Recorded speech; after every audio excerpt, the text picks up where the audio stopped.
그래서 감사하고 많이 우리 이랑 자매님, 임나래 집사님도 다 직장 다니다가도 오셨네. 다 성전이라도 마찬가지 다들. 임재학 장로님도 막 밭에서 일하시고 딱 오셨네.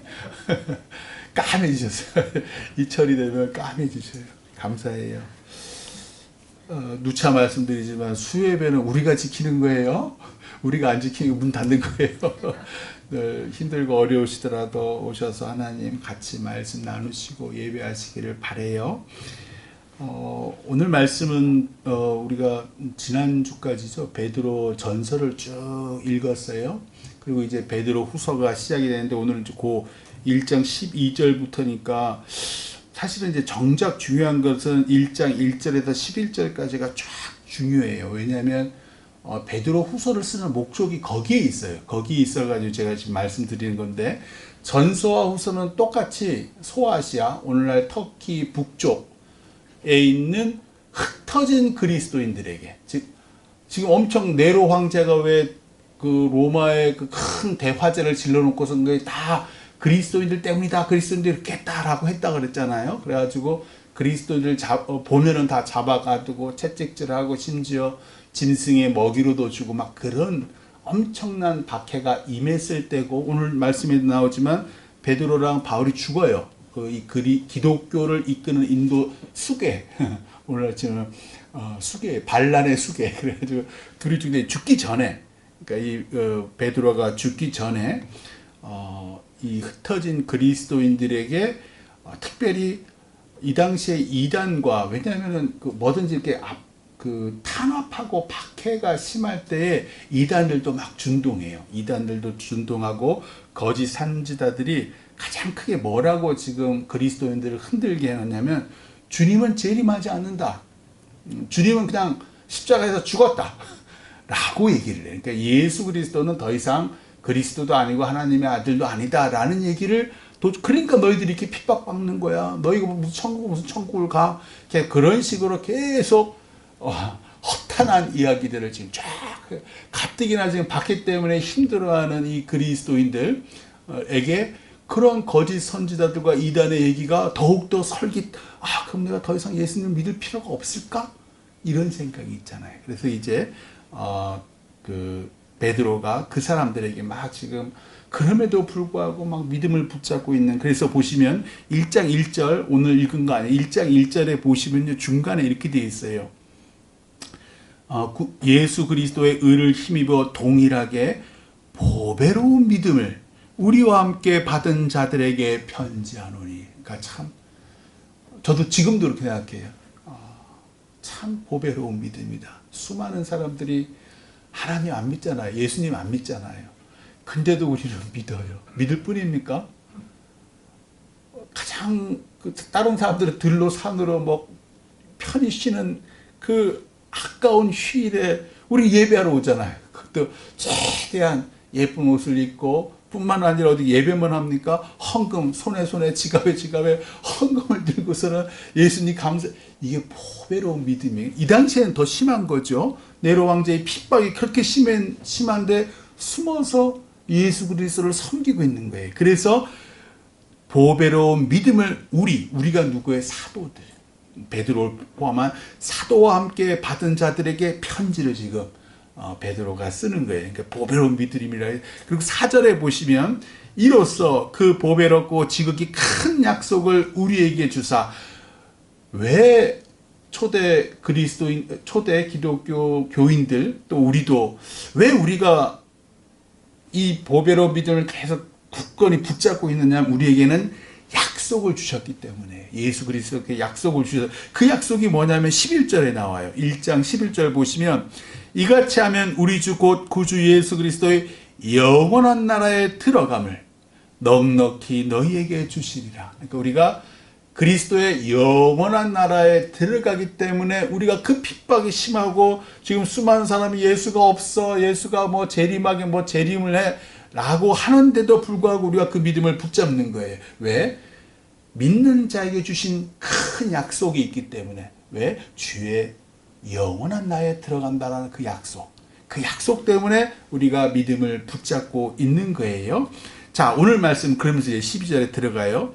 그러므로 너희가 이것을 알고 이미 있는 진리에 서 있으나, 자, 이것을 알고, 지금 이것이라고 얘기한 거 보니까는 뭔가가 있는 거, 이것이라는 게 뭐가 있어요? 그러면서 진리에 서 있으나, 진리는 우리 예수 그리스도잖아요. 예수 그리스도 위에 우리가 딱 서 있어요. 내가 항상 너희에게 생각나게 하려 하노라. 이것에 대해서 내가 너희 흩어진 그리스도인들에게 생각나게 하는, 이것은 되게 중요한 거예요. 보니까 13절 14절에는 이렇게 나와 있어요. 베드로가 내가 이 육신의 장막에 있을 동안에 너희를 일깨워 생각나게 함이 옳은 줄로 여기노니, 14절 이는 우리 주 예수 그리스도께서 내게 지시하신 것 같이 나도 나의 장막을 벗어날 것이 임박한 줄을 알미라. 죽을 줄 아는 거예요. 내가 곧 처형당해 죽을 것을 내가 안다. 그래서 내가 마지막 남아있는 소명이 있어. 우리도 마찬가지잖아요. 우리가 뭐 목사도 은퇴하고 장로님도 은퇴하고 권사님들도 은퇴하잖아요. 은퇴하는 건 그 직을 관뒀지, 우리에게 주신 소명은 천국에 올라가는 그날까지 갖고 있는 거예요. 지금 베드로도 마찬가지인 거예요. 베드로는 이미 예루살렘 교회의 수장 자리는 벌써 야고보에게, 예수님 동생 야고보에게 준 지 오래예요. 지금은 혈혈단신 복음을 전하는 전파자가 된 거예요. 복음을 전하는 전파자가 되고 지금 로마에 있고 로마에서 지금 감옥에 있는 거예요. 그럼에도 불구하고 자기가 육신의 장막이 끝나는 날까지 너희를 일깨워 이것을 생각나게 하고 싶다 그러는 거예요. 15절 내가 힘써 너희로 하여금 내가 떠난 후에라도, 내가 죽은 후에, 내가 천국에 간 후에라도, 영혼의 나라에 들어간 후에라도 어느 때나 이것을 생각나게 하려 하노라. 이것이 되게 중요한 거예요. 지금 계속 이것을 내가 육신의 장막이 떠나는 날에도 너희가 이것을 생각나게 해야 된다고, 이것을 기억나게 한다. 계속 그게 베드로의 마지막 소명인 거예요. 마지막 소명을 계속, 우리도 똑같은 이 소명을 갖고 있어요. 그게 뭐냐면 16절이에요. 우리 주 예수 그리스도의 능력과 강림하심, 이 땅에 다시 내려오심을 너희에게 알게 하는 것. 그것이 베드로가 육신의 장막을 벗어나는 끝끝내 이 그리스도인들에게 알려주고 기억나게 하고 싶은 것이 바로 이 두 가지예요. 예수 그리스도의 능력과 예수 그리스도께 다시 이 땅에 강림하심, 이 두 개. 이것은 교묘히 만든 이야기를 따른 것이 아니요, 우리는 그분의 크신 위엄을 친히 본 자라. 참, 베드로는 복받았어요. 베드로와 야고보와 요한이 이제 그 뒤에 얘기가 나오는 거예요. 17절 보세요. 지극히 큰 영광 중에서 이러한 소리가 그에게 나기를, 이게 어디냐면 18절에 나와요. 거룩한 산이라고 중간에 나오잖아요. 거룩한 산, 변화산이에요. 변화산에 예수님께서 베드로와 야고보와 요한을 데리고 산에 이렇게 올라가셨잖아요. 그리고 난 다음에 베드로가 보니까 예수님의 얼굴이 해같이 빛나고 입은 옷도 빛이 막 나잖아요. 그래서 이제 변화산이라는. 그러다가 그러신가, 예수님이 와 너무 밝게 빛났네 했는데 갑자기 누가 등장해요? 모세와 엘리야가 등장을 하는 거예요. 그러면서 예수님과 막 담소를 나누는 걸 보는 거예요. 베드로와 야고보와 요한이 와 어떻게 이런 일이 있을까? 그래서 베드로가 너무나 감격해서 모세를 위해서 초막을 하나를 짓고 엘리야를 위해서 또 초막을 하나 짓고 주를 위해서 초막을 하나 짓겠나이다. 제가 영원히 이곳에 있고 싶습니다. 라고 얘기할 때에 갑자기 구름 가운데서 소리가 나요. 그게 이게 17절 중간에 보시면 지극히 큰 영광 중에서 이러한 소리가 그에게 나기를, 하나님 아버지의 음성이에요. 이는 내 사랑하는 아들이요 내 기뻐하는 자라. 기억하시잖아요.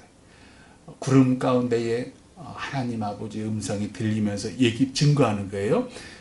즉 예수는 내 사랑하는 아들이요 내 기뻐하는 자라.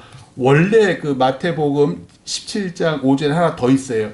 너희는 그의 말을 들으라 라는 얘기가 하나 더 있어요. 너희는 그의 말을 들으라 라는 얘기가 하나 더 있어요. 여하튼 그거를 직접 들은 거예요. 18절 이 소리는 하실 때에 그가 17절 끝이요. 이는 내 사랑하는 아들이요 내 기뻐하는 자라 하실 때에 그가 하나님 아버지께 존귀와 영광을 받으셨느니라. 이것이 예수 그리스도의 능력이에요. 즉 하나님의 아들. 이걸로 요즘 말로 게임이 끝난 거예요. 그리스도의 크신 능력이 여기에 임한 거예요. 18절. 이 소리는 우리가 그와 함께 거룩한 산에 있을 때에, 변화산에 있을 때에 하늘로부터 난 것을 내가 들은 것이라. 그것이 첫 번째 감옥에 있는 곧 죽을 날이 얼마 남지 않은 베드로가 간절히 흩어진 그리스도인들에게 알게 하고 싶은 것. 예수 그리스도가 바로 하나님의 아들이시여 그분이 하나님께서 기뻐하시는 자다라고 하는 것이 첫 번째 흩어진 그리스도인들에게 알리고 싶은 거예요. 두 번째 19절 또 우리에게는 더 확실한 예언이 있어. 이것이 두 번째 바로 주님의 강림이에요. 주님이 재림하시는 것. 그것이 예언이라는 거예요. 그 예언이 언제 나오냐면 친히 예수님께서 마태복음 24장 42절에서 44절에 이렇게 말씀하셨어요. 이때는 십자가에 못 박히시기 바로 며칠 전 예루살렘에서 그때 막 온갖 얘기 하실 때에 이렇게 말씀하셨어요. 예수님께서 친히요. 그러므로 깨어있으라. 어느 날에 너희 주가 임할는지 너희가 알지 못함이니라. 너희도 아는 바니 만일 집주인이 도둑이 어느 시각에 올 줄을 알았더라면 깨어있어 그 집을 뚫지 못하게 하였으리라. 이러므로 너희도 준비하고 있으라. 생각하지 않은 때에 인자가 오리라. 라고 친히 예언하셨어요. 인자는 당신을 의미해서 사람의 아들. 당신께서 친히 오는데 그날과 그때는 모른다. 그럼에도 불구하고 따라서 모르니까 깨어서 준비해라. 집주인도 도둑이 언제 오는지 알면 당연히 준비하고 있지 않았겠어? 근데 언제 올지 모르니까 어떻게 해야 되겠어? 계속 조심하고 준비하고 깨어 있어야지. 그 얘기를 해주신 거예요. 즉 그래서 19절에 이렇게 말해요. 또 우리에게는 베드로가 다 들은 거예요. 더 확실한 주님의 예언이 있어 어두운 데를 비추는 등불과 같으니 날이 새어 샛별이 너희 마음에 떠오르기까지 너희가 이것을 주의하는 것이 옳으니라. 즉 날이 새어서 주님이 이 땅에 내려오시면 사람들이 다 보잖아요. 그때까지 우리가 다른 소리를 들으면 안 된다는 거예요. 20절 보세요. 먼저 알 것은 주님이 샛별같이 이 땅에 임하시기 전까지 먼저 알 것은 성경의 모든 예언은 주님이 직접 하신 그 예언도 사사로이 풀 것이 아니니 이단 사이비들이 다 자기가 예수고 자기가 하나님이고 언제 1999년인가에 그때 휴거해가지고 그때 온다 그래가지고 하도 분위기가 그러니까 얼마나 많은 목사님들이 정말 올 건가 싶기도 막 그러기도 하고 막 그랬던 거 기억하실 거예요. 왜냐면 그 사사로이 풀었는데 막 분위기가 막 글로 가면 우리도 그런 거 같고 막 그런 거예요. 그러지 말아야 한다 라고 하는 거예요. 21절 예언은 언제든지 사람의 뜻으로 낸 것이 아니요 오직 성령의 감동하심을 받은 사람들. 누구예요? 요즘에 자기가 사도로 가는 사람이 많아요. 이단 사이비들이에요. 그런 교회가 엄청 부흥해. 분당이 두 군데는 크게 있어요. 자기들이 사도래요. 자기 예전에는 금리빨이 머리에 막 그런 거 많이 했었어요. 자기가 사도라는 거예요.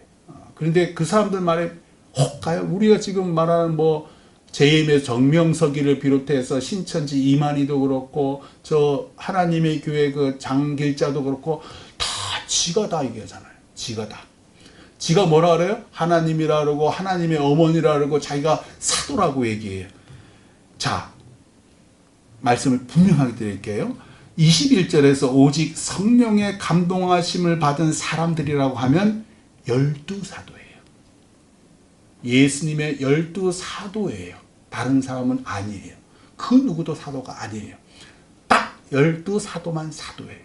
그리고 그분들이 직접 예수님을 접하셨고 직접 예수님께 받은 말씀이에요. 그분들 오직 성령의 감동하심을 받은 사람들이 하나님께 받아 말한 것만 듣고 믿으시고 전하세요. 어떤 목사가 이시연 목사가 어쩌고저쩌고 그거 하나님 말씀 아니에요.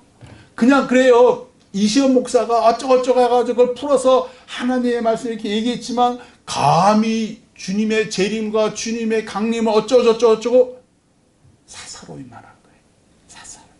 거기까지 봤어요. 오직 12사도가 예수 그리스도께 친히 받은 그 말씀만 믿으시고 그 말씀으로 재림은 그 누구도 몰라.